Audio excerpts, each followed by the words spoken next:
Hey Cavs fans, welcome to another episode of the Cavs Pick and Roll podcast. I'm Alex and I'm here with Corey. What's up, Corey? Hey Alex, remember that game growing up as a kid called Where in the World is Carmen Sandiego? Remember I that? do. Man, that was a good one. PC game? Wasn't that a show too? I do, Gumshoe. Well, lately it kind of feels like where in the world has Alex been? Because before we get into Cavs basketball and all that craziness that's going on right now, we got to talk about this for a couple minutes. I have questions. I got questions for you.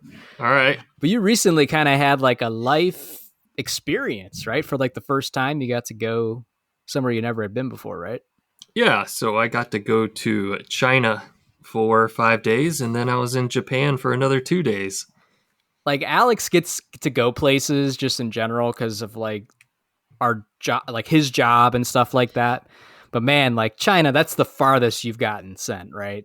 Yeah, for sure. Yeah, for work, that's definitely the farthest. I mean, I've traveled over around Europe quite a bit when I was in the military, and then I went to Slovenia and Croatia last summer. But Asia, yeah, I never really thought I'd ever go to China, but there I was in China. What was it flew like into over Shanghai. there? You kind of had to stick out a little. Alex. Stuck out a lot, flying into Shanghai was an experience. Getting through customs, we did the 144-hour visa-free travel, so you couldn't fly from the U.S. into China and then back to the U.S. You had to go to a third country, so that's why we ended up in Japan for a couple days after China. But flew into Shanghai, went 2.5, 3 hours north to where we needed to go for work. And it was about what you would have pictured. China is a lot of where we were at. It was very industrial, lots of factories, plants. It was very smoggy. Mm-hmm. Lots of people everywhere. How did the people treat you, or like, did you get a lot of attention, or? The people were great. Like everybody was super friendly. Out walking in public, we got a lot of attention. Like I felt like a celebrity, right? Like everybody is just staring and looking, and I see people like taking pictures and video of me. You should have said, "Hi, my name is Sam Merrill, and I play for the Cleveland Cavaliers." They wouldn't have any idea. They wouldn't have any idea who Sam Merrill is. You'd be signing autographs and everything. Oh man! But we went walking like.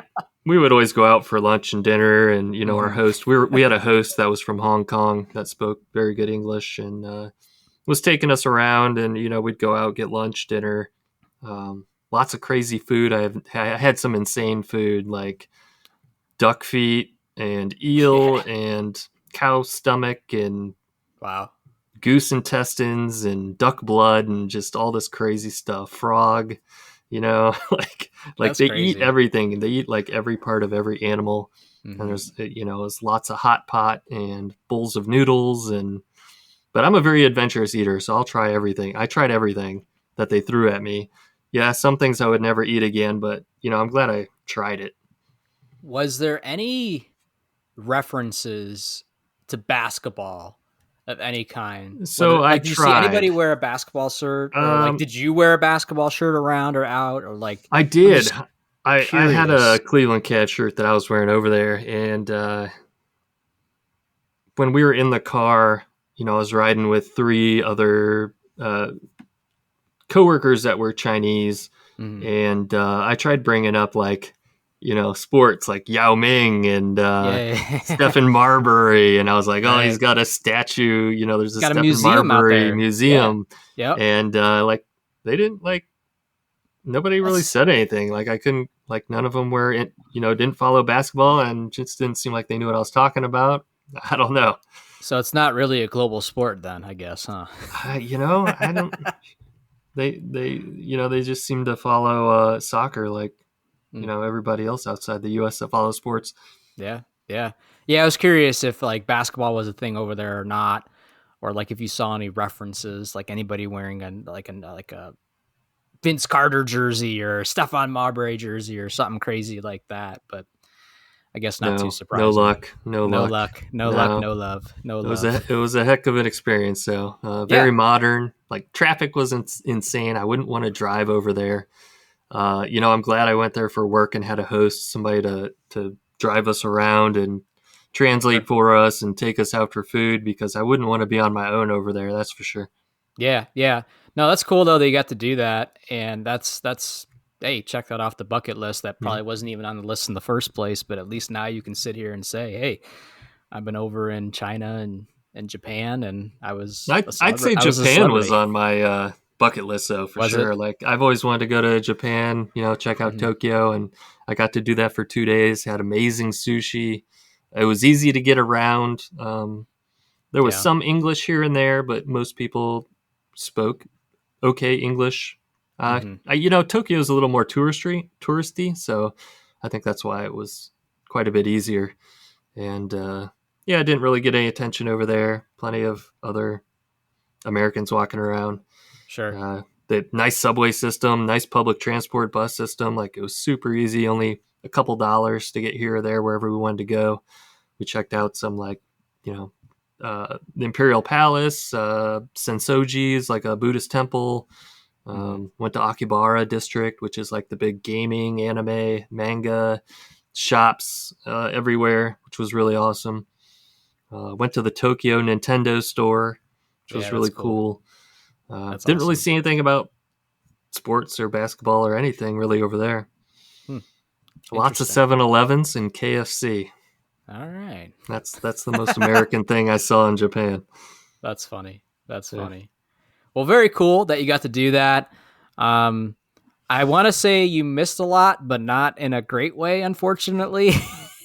And I know since you've been back, you've been catching up on things. And I don't know, Alex, we're kind of at that point in the season to where it's like ready for it to be done. Like, let's get to the playoffs, especially as of late, because the Cavs, unfortunately, are not trending in the right direction. And at probably the worst time of the season to be You not know, trending in the right direction. I I wasn't able to watch a single game while I was over there because it was a 13 or 14-hour time difference. Yeah. And so the Cavs games were on at like, I don't know, I can't remember, like 9 a.m. or 10 a.m. or something. So I was always at work, but when I got Yeah. back, I loaded up the DVR and I watched like 3 games every day to catch up.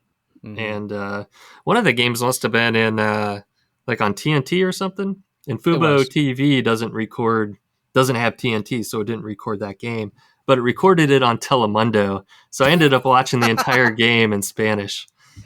Alex has That's how gone from dedicated I am. Alex has gone from China, Japan to Spanish. Bro, he's so cultured now. It's not even funny. And like he was already cultured before all this, but man, you truly are. Where in the world is Carmen San Diego or like Waldo or some shit like that? Just Oh yeah, everywhere. yeah. What was that experience like watching a game in Spanish? Because you don't speak It, Spanish at all, it was right? cool though. They were getting into it. Well, they say all the players' names, right? So you still like Yeah. Okoro, like Did we win that game? I don't think we won that game, did no, we? we lost. Ah, man, Yeah. they were getting all excited and we lost. It's very Yeah, and high that's energy. I don't know if anybody ever watches the games in Spanish, but the Spanish commentators and play by play, like they're very energetic and very like super into it, and they like shout, and it's definitely way different than AC. listening to AC. AC. Brad Doherty. Yeah. That's crazy. But yeah, so much has happened since, again, the last time we recorded, been a couple weeks now. And man, the one thing that has reared its ugly head again with this team, Alex, is the injuries. The injury bug is back with this team. And let's be honest, it's making an impact, unfortunately. And again, just couldn't come at a worse time. Yeah. I mean, it's concerning for sure that we can't get all our starters together at least to get a few games together under their belt. We've only got 2-3 weeks before we roll into postseason. Yeah. Tonight, as we were recording this, the Cavs just finished up their game a little bit ago with the Miami Heat, their second game against the Heat out of 3 games. We did get one body back, which was good. Evan Mobley made his return, This is kind of the second time this season, though, where he's missed, significant time. He was out about 3 weeks or so. So basically, right after last time we recorded, he went down and he just came back. So that's good. But Donovan Mitchell is out again. Max Strus is out and Dean Wade is out. So we've had a period where 3 starters have been out of the lineup, and it's been tough for other players to kind of step into those roles and really provide any kind of consistency. It feels like the Cavs, minus tonight's game, which we'll get into, are in these games, have a chance, but just can't get over the hump, don't have enough firepower to complete a whole game. And unfortunately, now they're on a 3-game losing streak. And like you said, only a couple weeks left in the season. Right. Let me throw an observation out. There was a time when Darius Garland had broken his jaw and he was out for 6 to 8 weeks. Yeah. And Donovan Mitchell led the team on a pretty epic winning streak. Now Donovan Mitchell is out and Darius Garland is leading the team, and we're on the struggle bus. Not going as well, right? Right. Should we draw conclusions from that, or is there more to it? I'll say this. One, Garland's getting eaten alive right now on social media. Not that social media means anything, but man, people are hanging him out to dry right now, especially after tonight's performance. I think it comes down to this. Let's be honest. At this point in both their NBA careers, Donovan Mitchell is more seasoned. Donovan Mitchell has done it and proved it longer than Garland. And between the two, Mitchell's just the better player right now. Darius Garland is still very young. What is this? His fourth season, fifth season? Isn't Mitchell only 1 year older than Garland? I don't know about all that. Let's think so. Let's get to the bottom of this. Donovan. You gonna look it up? I'm looking up Mitchell's age. All right, I'm pretty sure that there's only a year difference. He's 27. There's no way. All right. Garland is. All right, maybe there's more than a year difference. Well, how old's Garland? Garland's 24. All right, so 2 years. That's a lot. That's a lot, basketball-wise. But it's disappointing. The season overall has been frustrating because after last year's disappointment, the expectations were already set high, right? You knew that you were going to have a full season of Mitchell now. You kind of had an embarrassing first-round exit. This was the year, right? And the Cavs got off, if you remember, to not a great start at the beginning of the season, right? And really the only good stretch where this team looked anything good or consistent was during that stretch that you called out, which allowed them to climb to the 2nd seed. And now, really, since the All-Star break, it's been up and down. Hasn't been great, right? And then the injuries kicked in on top of it. So it's been a frustrating season. And Darius Garland, unfortunately, he's not worth that contract that the Cavs gave him last year. Not at this point in time, at least. Remember, he has the highest contract in Cleveland Cavaliers history. I get it. It's inflation and all that crap. But think about that for a second. A lot of fans are going to hold him against that because they know what he's making right now, and he's not producing. Yeah, I mean, the Cavs handed him the keys to the city. He was going to be. I mean, he was our superstar, right? So they gave him that superstar contract, and then we got Mitchell, and now Mitchell's kind of our superstar. Mm-hmm. And I mean, Mitchell outplays Garland. I mean, there's nothing more to it. And that's fine. I didn't want to bring Mitchell. We all knew Mitchell was going to be number 1 once the Cavs brought him in. That's fine.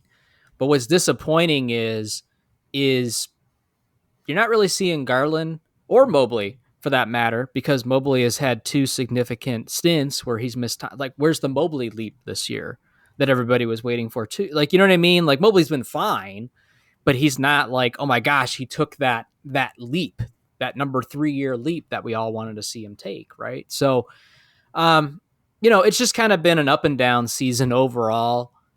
And it's at the point now where the Cavs played game number 71 tonight. So there's not much left. And I think a lot of folks are just like, just get me to the playoffs already. Like, I'm done with regular season basketball, especially since it's not fun right now. And just get me to the playoffs. Let's see what we got. Hopefully, get bodies back, get healthy, all that stuff. But really, it's going to come. We all know what it's going to come down to. It's going to come down to Mitchell and his health at the end of the day. Do you think bringing in Mitchell kind of stunted Garland's meteoric rise? Nah, No? I could see that argument being made because obviously there's less touches, and there's still folks out there that will make the argument that we were better off with Markkanen and Sexton and basically before the Mitchell trade, right, when we had the big the 3 7-footers and all that, and felt like they were starting to develop something there. I saw Abaji had a pretty amazing game couple days ago. Yeah. Where's he at now? Because I know he got moved again, didn't he? I want to say Toronto. Toronto? Is he out in Toronto now? I think so. Oh, man, not Toronto. You know how I feel about Toronto. Yeah, I might be going to Toronto next week. So, and you know what? You'll probably see a hockey game. It's like I might see a hockey game. Every time you go to Canada, it's always at like playoff time. I don't think it's their playoffs yet. But maybe I'll try to catch a Raptors game this time. That'd be cool to see a Raptors game. I will totally wear a Cavs jersey. You better boo the hell out of them, especially Scotty Barnes. And boo Lowry, just even though he's not even there anymore. Just, Kyle Lowry sucks. Yeah. Just yell it out. DeRozan. Yeah, DeRozan, you bum. Gonna get me shot. Yeah. You made it through China. You can handle Toronto. Everyone was super friendly in China. I just want to say you told me they were calling you. What was the name they were calling you though when you looked it up? I can't remember what the word was. But what it translate to? Our host called us white owls. He said it translate to white owls, but when I looked it up, it more translated to white ghost or white devils. So your translator was just being nice. I think. Yeah, he was. Look at that white devil! Click right on TikTok. Yeah, but it was like the most strange thing. Like we went to the mall. There was like a mall near the hotel, and it was like 5 stories, just this mega massive mall, and everything was very modern there. Like their technology and their mall just seemed everything was very clean and everything was very just not really nice and I want to say more high tech. Mm-hmm. Like I can't really give a good example other than everything looked more high tech than what we have. Makes sense. I mean, everything's built. Yeah, we were getting a lot of attention. I felt like Chris Pratt walking around that mall. So many people like stopping to look in. He's no longer Sam Merrill. Like young he's children, already upped himself up to Chris Pratt. Young children would just stop, like eyes wide, mouth hanging open, staring at us, like because they've probably never seen some grandmother drug her little 5-year-old girl over and was waving her arm at me and saying hello, and I went and I bent down and I was waving back and saying hello, and I totally that kind of it was. I totally would. I totally would have been walking around like saying I've never had an experience like that. Yeah, that's funny. But back to this Mitchell and Garland thing. I don't know. I mean, what did you expect was going to happen when you're bringing in someone to his caliber, meaning Mitchell? Yeah. And this is season 2 with Garland and Mitchell together, and I hope I had hoped that I would see them feeding off each other more. It still seems like they just don't mesh well on the court together. Yeah. So that's why you see them start together, and then you see Garland sit and Mitchell play, and then Mitchell will sit and Garland will play, and then they'll eventually come back together again towards the end. Is the usual shtick. Yeah, it's not very hard to scout what that rotation is going to be like. And I don't have the number in front of me, but I also would love to know how many games have they actually played together this season. And the bigger topic, and we've talked about this before in the past, how many different starting lineups have we had this year? I know that JB, it takes a lot of flack from a lot of fans too. And hey, he could very well be on the hot seat. And if the Cavs decide to move on, if things don't go, say they're another first round exit or something like that, nobody's going to cry about it, right? But man, the number of starting lineups that there have been this season, that'd be another interesting number to get to, because the Cavs haven't been able to build any consistency with their rotation. And that's one of the biggest things that's the most concerning to me right now, because at the end of the day, Max Strus will be back before the playoffs.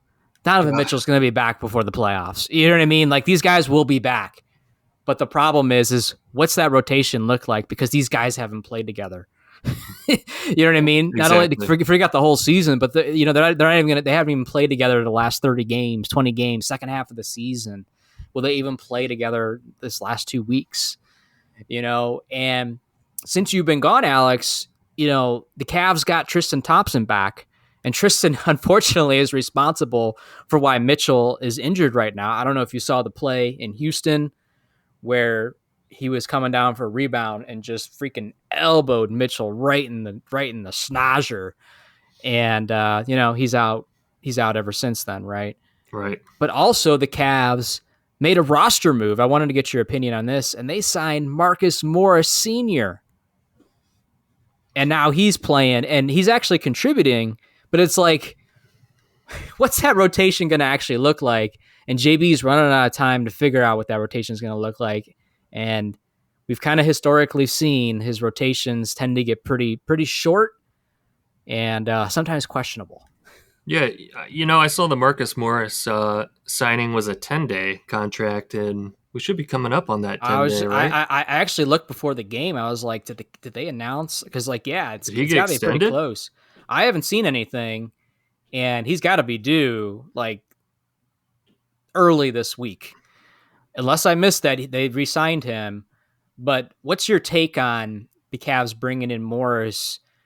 What do you think about what you've seen so far? Very small sample size. I think he's only played Yeah, three or he four hasn't gotten a games. lot of minutes. I mean, I think he's been playing well. He handles the ball well.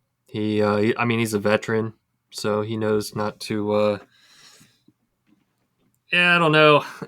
I mean, I never cared for him. Yeah, neither did I. Neither I did I. always thought he had that knucklehead gene. He's a little bit of a J.R. Smith, Draymond Green like kind of Yeah. mentality attitude.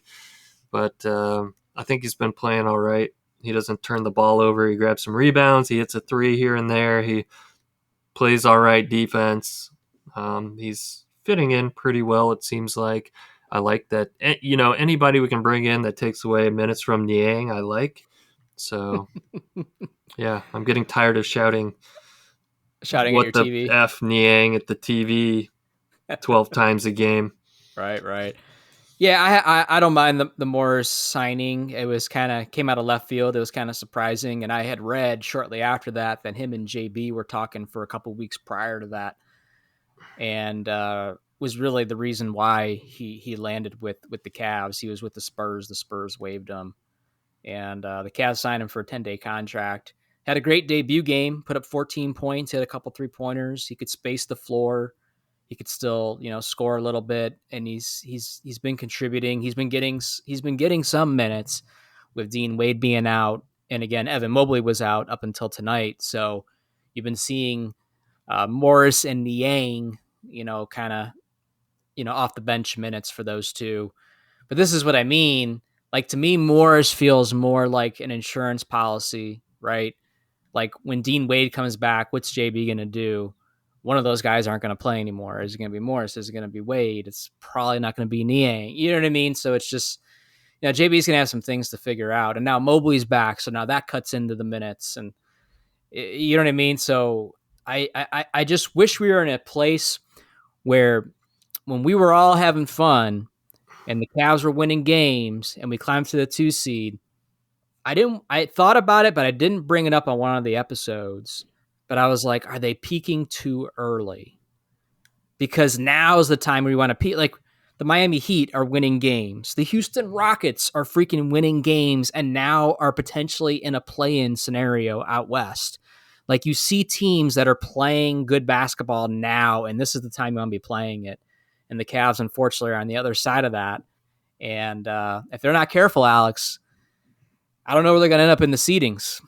They're only half game above the Knicks right now. It's exactly deja vu from last season. I mean, Yep. it feels like I'm in Groundhog's Day here with what happened last season, how we were super hot going into the All-Star break, and then we came out of the All-Star break injured.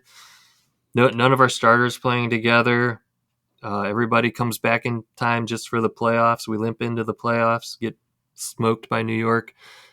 It just feels like I'm living right through the same thing again. It's Yeah, crazy. and that's why a lot of Cavs fans, I think, are uneasy right now, and rightfully so, because we all remember what happened last year. And what's frustrating is, so the Cavs just played the Heat, uh, 2 out of 3 games, right? They played the Heat at home in Cleveland, then they played Minnesota, and then they just played Miami again out in Miami. And Alex, I don't really want to go any deep dives in any of these games because I don't really care to talk about losses and all that stuff. It's just whatever. But what's disappointing about like tonight's game, for example, is the game in Cleveland. The Cavs, man, they were missing folks. They were down, and they clawed back into that game when they really probably had no business getting back into that game. And they were ahead.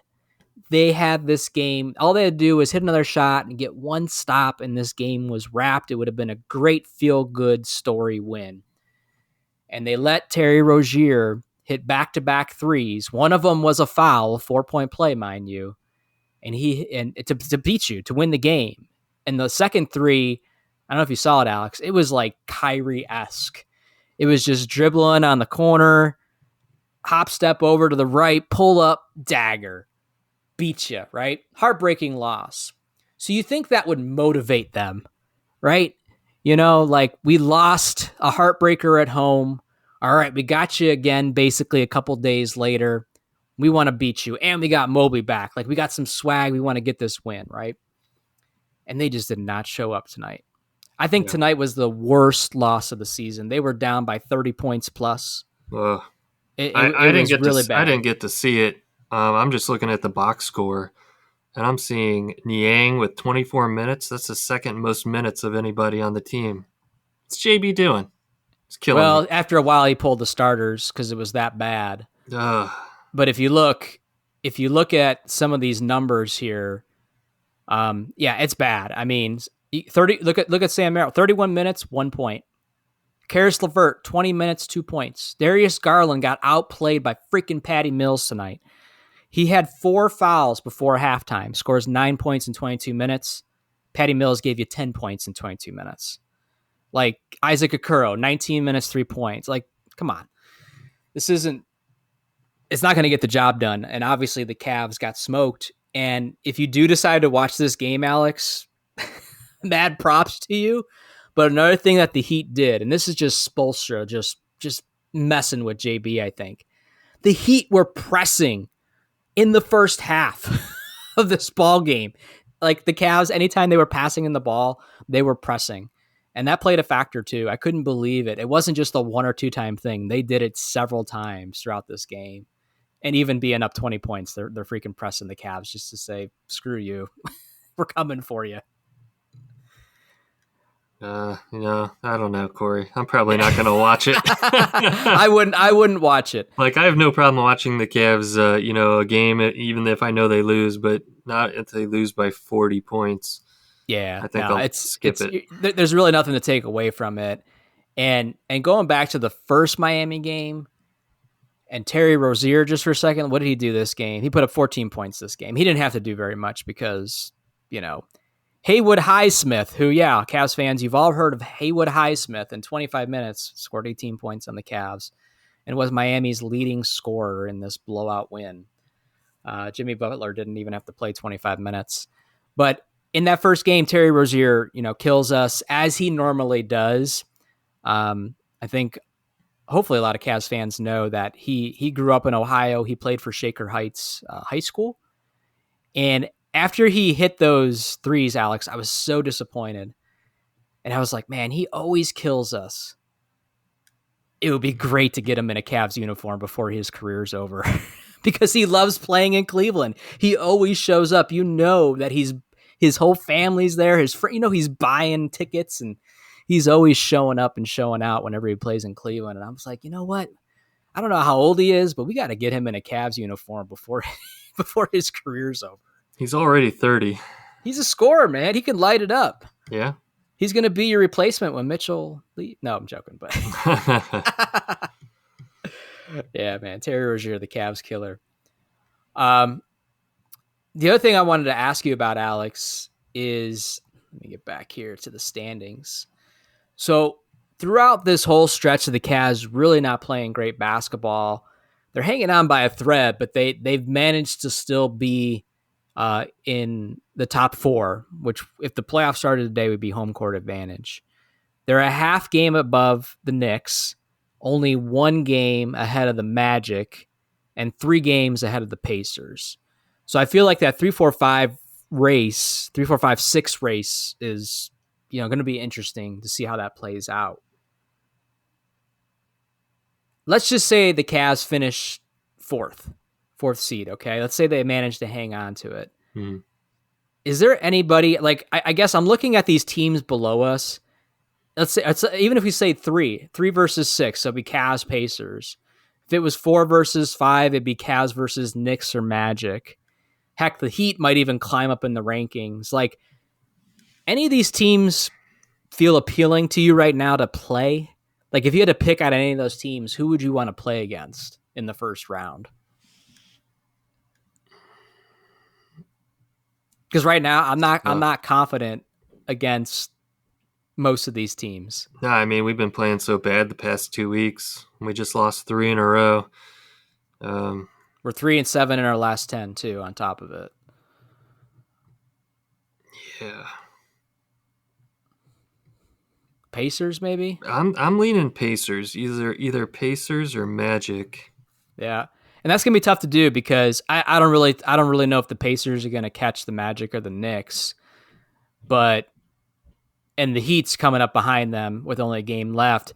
And the 76ers are also only a game behind. I don't know when Embiid comes back. I need to look that up as well. But the Cavs would have to stay in the 3 seed to play against 6, right? So I don't know if the Pacers are going to be there. But that's who I would pick as well. Like, I don't have confidence against the Knicks. The Magic, we struggled against them. We've won a game, but we also lost games against them. Mm-hmm. It's just this is what I hate, and this is where a lot of Cavs fans I think are at. It's just this uneasy, non-confident feeling, to kind of end this season. And it's just like you said, it kind of does feel like deja vu of last year. Yeah. Now the Cavs can come back. They do have a couple of games here. Tonight's game was the first game of a back-to-back, Alex. They play the Charlotte Hornets, probably the day that this comes out. And then they play the Charlotte Hornets again, on Wednesday. It's one of those back-to-back games against the same team. That's probably their easiest games the rest of this year, just looking at their schedule. They need those 2 games. And then I think they could feel a little bit better, depending on what other teams around them are doing. But they really need to show up these next 2 games and get these wins against Charlotte and then eke out some other wins. After that, they got the 76ers, the Nuggets, the Jazz, the Suns, the Lakers. There's not a ton of easy games left on the schedule. They do finish out the season. Feels like every year they finish out the season against the Hornets for that fan appreciation game. Yeah, but I mean, they just need to get Mitchell and Strus back out on the court and get some games with everybody together, figure out what the rotation is going to be. Yeah, exactly. Just get used to playing with each other again before they end up into the first round of the postseason and getting over their heads. Try to hang on for dear life for that home court. It'd be tough to see them slip out of that top 4 and not have home court advantage in the playoffs. So it's gonna be very interesting here over the next couple weeks. Hopefully, not a little less stressful. Hopefully, we get some bodies back. They get some wins here underneath their belt and start to build some confidence back up and get in a better spot here with only 12, 13 games left in the season.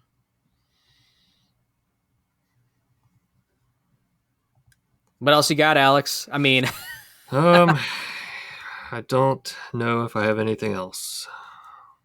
I will say this, not that it was pretty, but Mobley played the best tonight. He finished with 15 points. What was it? The second play of the game, he grabbed a rebound, came down, hit a 3-pointer. It did make a difference having another 7-footer out there. And hopefully, as he gets back into the swing of things, gets his feet under him again, hopefully that'll make a difference. Um, and then, like you said, Mitchell and Strus, that's a lot of offense right there between those two, right? Between those three, really. I mean, you're missing three starters, and all three of those starters are offensive threats on any given night. So that should make a difference and make an impact for this team, and hopefully help them get a little bit of swagger back as well. Yeah, certainly. Offense has been a struggle. They've been playing some okay defense, but they just haven't been able to put the basketball in the hoop consistently. They're just missing too many weapons right now. Yeah, yep, nope, totally agree. So if we don't got nothing else, Alex, I say we go ahead and wrap this one up. There's no need to beat a dead horse here, and we'll see where we're at here after a couple more games, and we'll talk on the next one. Sounds good. All right. Well, there it is, Cavs fans. Thanks again for listening to this episode of the Cavs Pick and Roll podcast. And Alex, you want to let them know where they can follow us and connect with us. Follow us on Twitter at Cavs Pick and Roll. Shoot us an email, cavspickandroll@gmail.com. Follow us on Facebook, Instagram, Tumblr. Watch this episode on YouTube. All right. There it is, Cavs fans. We will talk to you again soon. Peace out, Cavs fans.